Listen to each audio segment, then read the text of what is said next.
How's it guys? Welcome back to my channel, Everything Motorsport.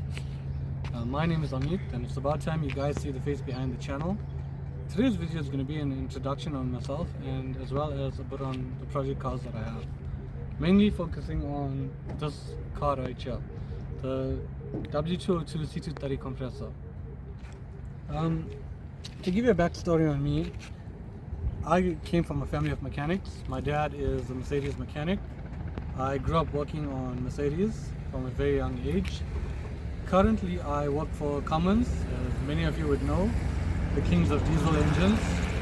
I build earth moving engines, ship engines, and generators. Hopefully one day helicopter engines too. But to get on with the story, let me introduce you to this car. This is a 1998 W202 C230 compressor Sportline. As you can see, this has the Sportline rims, it has the Sportline interior, sunroof, and most importantly it's a manual. In South Africa we only got these cars in manual. They only came in the Sportline with the wide dials. This was the only version of the W202 C230 compressor that you could get. If you walk around the car, you can actually see that this has the extra boot spoiler as well. So it has a full Sportline kit. It's a bit of a rough shape. It's a work in progress. But basically this is the car. So many of you guys want to know what I did to the car and why I did it. So let me give a brief description of what happened to this car.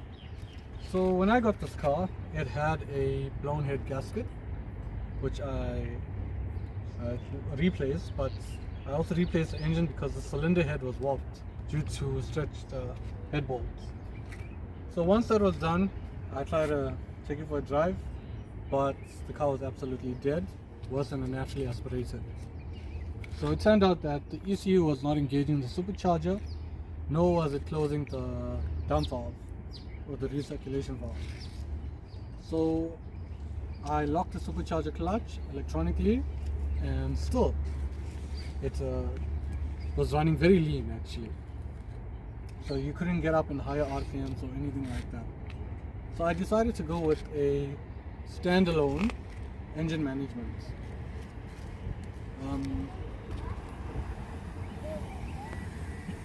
The management I decided to go with is a Dictator 60-2 standalone management.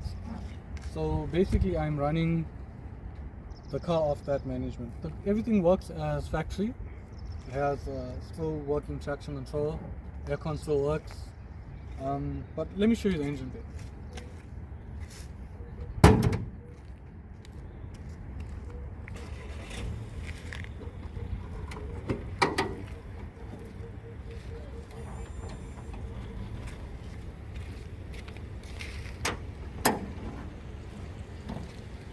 Okay. As you can see, the engine does look a bit rough, but the modifications that I have here is a mechanical dump valve, as standalone management cannot control the electronic dump valve. So I went to the standalone, I went with the mechanical dump valve. I've also changed the car packs to your Audi individual car packs, as they're very universal and easy to get. Besides that, you would not see any other modifications here. The standard ECU is still connected, but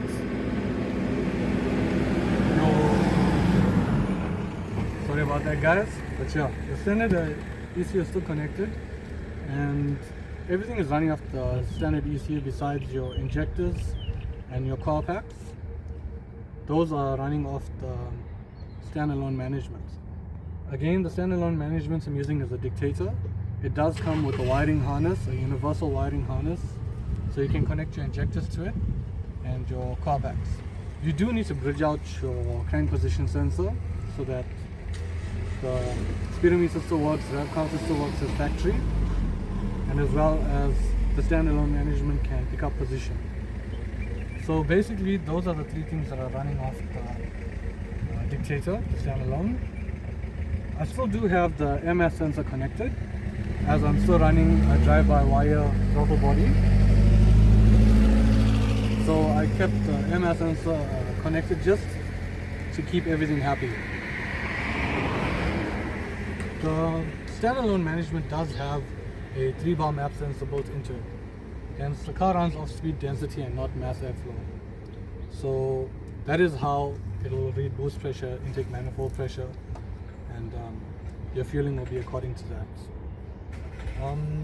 Apart from these modifications, I just have a DCAT exhaust, and yeah, that's about it.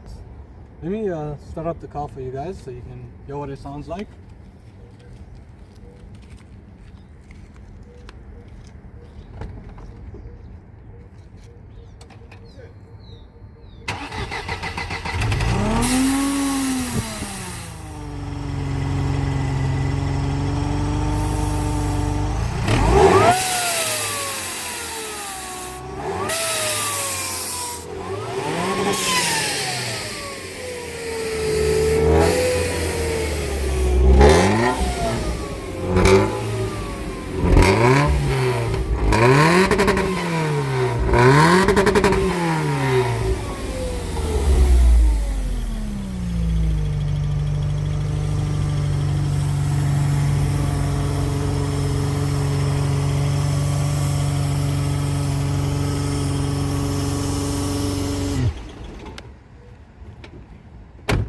As you can see, the car is pretty loud.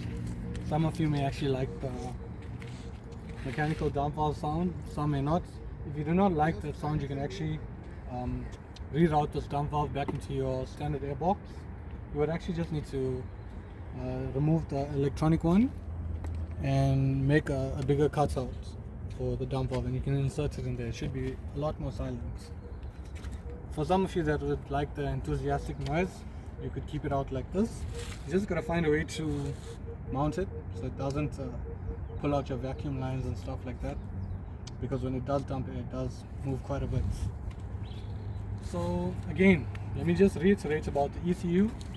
The dictator is only running the injectors, the car packs, and it's getting it bridged to your crank position sensor.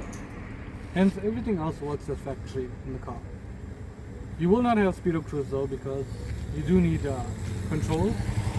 Your ECU, your factory ECU does need control of fueling for your speedo cruise, which it does not have anymore because of the standalone.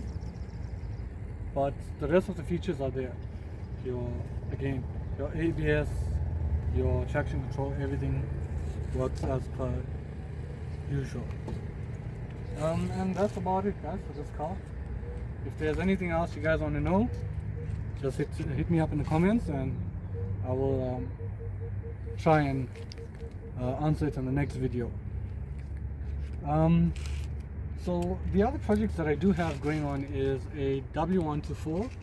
That is the beast. It's got a M104 3.2 turbocharged engine. It does have forged con rods as well. It does have turbo banded head bolts for you guys who know turbo banded. And I'm currently busy with 722.6 gearbox swap. I did have a 722.3 V8 box in there, but that broke in the dyno. So more on that car in the next video. There is another project that I'm working on, also a W202, but it's a C250 turbo diesel for you guys that love the OM605. That's also coming. Just one project at a time. Well, currently two. This one and the 124. And then we will jump onto the OM605. So there is quite a bit of content coming. Just let me know what you guys would like to see. I'm trying to do a lot more of drag racing videos. I do want to enter my W124 for some drag races. We have a local track called Desi Raceway, so I do want to enter there. Hopefully we can do some drifting as well, but also let me know what you guys would like to see. So just let me know in the comments, and we can touch base on that in the next video. Thank you for watching. Yeah.